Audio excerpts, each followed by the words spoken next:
যে আমরা ধর্ণা দিয়েছিলাম দুটো কারণে। একটা হচ্ছে অবৈধভাবে যাদের অ্যাডজুডিকেশনে রেখে বা নাম ডিলিট করে দিয়েছে তারা যাতে বিচার পায়, তার জন্য তাদের ভোটাধিকার যাতে ফিরে পায়, তার জন্য আমাদের এই ধর্ণা ছিল।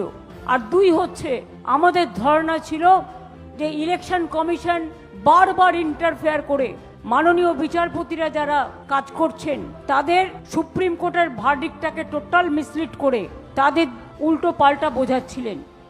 আজকে কোর্টে এটা আলোচনা হয়েছে এবং ভিডিওতে আছে যে ইলেকশন ডিক্লেয়ার হলেও কিন্তু সুপ্রিম কোর্টের হাতে কেস থাকবে এবং অ্যাজ এ স্পেশাল কেস বেঙ্গলের এসআইআর নিয়ে নমিনেশনের আগের দিন পর্যন্ত ভোটার লিস্টে যাদের নাম গেছে বাদ তারা ট্রিব্যুনালে গিয়ে সেটাকে ক্লিয়ার করতে পারবেন এবং যাদের নাম ডিলিট করা হয়েছে তারাও, এবং বিশেষ করে যাদের নাম অ্যাডজুডিকেশনেও ক্যান্সেল করা হয়েছে তারাও কিন্তু আবার ট্রিব্যুনালের কাছে অ্যাপিল করতে পারবে।